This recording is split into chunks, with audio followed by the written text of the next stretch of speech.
নমস্কাৰ জনাইছো সকলোকে আৰু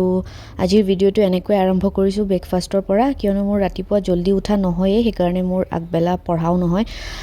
বাৰু যি নহওক এতিয়া খাই বৈ মই আপোনালোকৰ লগত আজি সি সেটৰ বিষয়ে অলপ কথা পাতিম সি সেট বুলি ক'লে তিনিটা পাৰ্ট আহে মেথছ ৰিজনিং আৰু ইংলিছ মেথছত অলপ বেছি ফোকাস দিয়াটো ভাল মই ভাবো গতিকে আজি মই আপোনালোকক কম যে কেনেকৈ আপোনালোকে মেথছখিনি ভালদৰে কমপ্লিট কৰিব পাৰিব একদম জিৰ' পৰা আপোনালোকে আৰম্ভ কৰিব কেনেকৈ মানে মই কেনেকৈ পঢ়ো সেইটো আপোনালোকক মই আজি কম প্ৰথম কামটো হৈছে যে আপোনালোকে ক্লাছ 5 পৰা ক্লাছ 10 লৈকে গুটেই কিখন মেথছৰ কিতাপ কালেক্ট কৰি ল'ব দোকানৰ পৰাই হওক যেনেকৈ হওক আপোনালোকে কালেক্ট কৰিব বেছি দামো নলয় মোৰ তাত ক্লাছ 8 9 10 তিনিটা ক্লাছৰ কিতাপ আছে আৰু বাকি 5 6 7 মই এনেকৈ পিডিএফৰ পৰাই পঢ়ি লৈছোঁ আপোনালোকে যদি ভাবে যে আপোনালোকৰ মেথছটো বহুত ডিফিকাল্ট আপোনালোকে একদম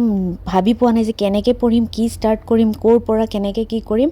সেইসকলৰ বাবেহে মই এইখিনি কথা কৈ আছোঁ আৰু যিসকলে মেথছত ভাল তেওঁলোকৰ বাবেতো কোনো প্ৰব্লেমেই নাই কিন্তু যিসকলৰ অলপ প্ৰব্লেম হয় মেথছত সেইসকলে এই ট্ৰিকটো ফ'ল' কৰিব পাৰে আপোনালোকে প্ৰথমে আৰম্ভ কৰিব ক্লাছ 5 একদম যাতে আপোনালোকে যেন একো মেথছ নাজানে তেনেকৈ আপোনালোকে যেন স্কুলত এডমিশ্যন লৈছে তেনেকৈ ধৰণে আপোনালোকে ক্লাছ 5 পঢ়ক প্ৰথমে ক্লাছ 5ৰ এয়া চাওক মই আপোনালোকক ওলাই দেখুৱাই দিছোঁ ক্লাছ 5ৰ এইবিলাক চেপ্টাৰ আছে প্ৰথমে ক্লাছ 5টো কমপ্লিট কৰক ক্লাছ 5ৰ চেপ্টাৰবিলাক পঢ়ক লিখক অংকবোৰ কৰক তেনেকৈ বস্তুবিলাক আৰম্ভ হ'ব আপোনালোকৰ আৰু এতিয়া কথা হ'ল যে ক'ৰ পৰা পঢ়িব কিতাপকেইখনটো পাই যাব এতিয়া পঢ়িম ক'ৰ পৰা আপোনালোকে ইউটিউবত চাৰ্চ কৰিবচোন ক্লাছ 5ৰ আছামিজ মিডিয়াম মেথছৰ ক্লাছ তেনেকৈ বহুত ভিডিঅ' পাই যাব আপোনালোকে তো তাৰ পৰা আপোনালোকে বাছি ল'ব কোনটো পঢ়িব মানে ভাল হয় আপোনালোকে দেখিলেই গম পাব তেনেকৈ ইউটিউবৰ পৰা আপোনালোকে ক্লাছবিলাক কৰি ল'ব ক্লাছ 5 6 7 8 10 লৈকে গোটেইবিলাক ক্লাছ পাই যাব তেনেকৈ এয়া ক্লাছ 5 দেখুৱালোঁ মই তাৰপিছত ক্লাছ 6 এনেকৈ ক্লাছ 5 6 7 পাৰিলেতো কিতাপতে কৰিব মই এতিয়া টেবলেটতে দেখুৱাইছোঁ যিহেতু মোৰ তাত কিতাপ সেইকেইখন নাই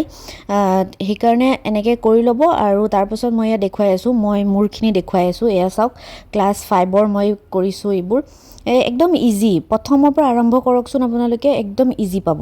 কাৰণ আপোনালোকে চাবচোন যিকোনো কম্পিটিটিভ এক্সামত চাব ক্লাছ 10 লেভেল লিখা থাকে মেথছৰ পৰ্চনটোত লিখা থাকে ক্লাছ ষ্টেণ্ডাৰ্ডটো ক্লাছ 10 লেভেল কিন্তু ক্লাছ 10 জানিব হ'লেতো আমি পূৰা 5ৰ পৰা বস্তুবোৰ জানিব লাগিব যে ক'ত কি আছে কেনেকৈ হয় ক্লাছবিলাক যেতিয়া বাঢ়ি গৈ থাকিব তেতিয়াহে কোৱালিটিবিলাক ষ্টেণ্ডাৰ্ডবিলাক বেছি বাঢ়ি গৈ থাকিব সেইকাৰণে আপোনালোকে ক্লাছ 5 পঢ়ক প্ৰথমে ক্লাছ 5ৰ মোৰ এয়া দুটা পেজতে হৈ গৈছে কাৰণ মই এইবোৰ একদম ইজি হয় চালেই বুজি পাই যায় তেনেকৈ আৰম্ভ কৰক ক্লাছ 5 তাৰপিছত ক্লাছ 6 আৰম্ভ কৰিছোঁ ক্লাছ 6 হোৱাৰ পিছত ক্লাছ 7 এতিয়া মই ক্লাছ 8 পাইছোঁ 8ৰ চেপ্টাৰখিনি কৰি আছোঁ আৰু কমপ্লিট হ'ব তাৰপিছত 9 10 থাকিব তেনেকৈ কৰকচোন তেনেকৈ কৰিলে পূৰা ছিষ্টেমত গোটেইখিনি যাব আৰু তাৰপাছত চাব যে APSC যিসকলে দিব তেতিয়া আপোনালোকে APSCৰ প্ৰিভিয়াছ ইয়াৰ কুৱেশ্যন পেপাৰবিলাক চাব যে কোনবিলাক মানে টপিকৰ পৰা বেছি কুৱেশ্যনছ আহিছে কোনবিলাক টপিক বেছিকৈ আহিছে সেইবিলাক টপিক তেতিয়া আপোনালোকে দেখিলেই পাৰি যাব যে এইটোতো মই এইটো ক্লাছত কৰিছিলোঁ এইটো ক্লাছত পঢ়িছিলোঁ এইখিনি একদম ইজি গতিকে তেনেকৈ আপোনালোকে পঢ়কচোন একদম পূৰা আপোনালোকে কনচেপ্ট ক্লিয়াৰ হৈ যাব চেষ্টা কৰক আজিৰ পৰা এটা ছাবজেক্ট ক্লাছ 5 আপোনালোকে এমাহ লগাওক 6টা ক্লাছ আপোনালোকে 6 মাহ লগাওক 6 মাহ নালাগিবই ক্লাছ 5 6 আপোনালোকে এটা মাহতে হৈ যাব 5 মাহত আপোনালোকৰ গোটেই মেথছ মানে কনচেপ্টবোৰ চব ক্লিয়াৰ হৈ যাব গতিকে এই কামটো কৰকচোন ময়ো এনেকৈয়ে পঢ়ি আছোঁ আৰু তেনেকৈয়ে মোৰ সুবিধা হয় বস্তুবোৰ আপোনালোকেও তেনেকৈ 2 ঘণ্টাকৈ ডেইলি পঢ়ক আপোনালোকেও পাৰিব নোৱাৰাৰ কোনো কথাই নাই বেছিকৰ পৰা আৰম্ভ কৰিলে কিয় নোৱাৰিব ক্লাছ 5ত আপোনালোকে এতিয়া ক্লাছ 5ত এডমিশ্যন লৈছে বুলি ভাবক পূৰা জিৰ'ৰ পৰা একো নাজানাৰ পৰা আৰম্ভ কৰক তেনেকৈ পাৰি যাব অকল APSC বুলি নহয় যিকোনো কম্পিটিটিভ এক্সামত তেতিয়া মেথছটো ইম্পৰ্টেণ্ট হয় তেতিয়া আপোনালোকে মেথছটো ভালকৈ পাৰি যাব আৰু মেথছৰ লেভেলবিলাক যিমানে ষ্টেণ্ডাৰ্ড নাথাকক কিয় প্ৰথমে যদি লোৱাৰখিনি যদি আপোনালোকে নাজানে যে আৰম্ভ কেনেকৈ হৈছে বস্তুটো কি হয় তেতিয়াহ'লে আপোনালোকে চিলেবাছ চাই পেলাই টপিকবিলাক চাই পেলাই পঢ়ি পেলাই অংক কৰি একো লাভ নাই গতিকে প্ৰথমৰ পৰা আৰম্ভ কৰক একদম 5ৰ পৰা আৰম্ভ কৰক আপোনালোকে এই ট্ৰিকটো ফ'ল' কৰিব যিসকলে ভাল পায় তেতিয়াহ'লে আপোনালোকে নিশ্চয় মেথছত ভাল ৰিজাল্ট কৰিব পাৰিব গতিকে এয়াই ক'বলগীয়া আছিলে আৰু আজি এতিয়া ক্লাছ এটা কৰিলোঁ ক্লাছ কৰি পেলাই এতিয়া আম খালোঁ বছৰৰ প্ৰথমটো আম আপোনালোকে খাইছেনে বহুত মিঠা আছিলে দেই খাবলৈ খাই বহুত ভাল লাগিলে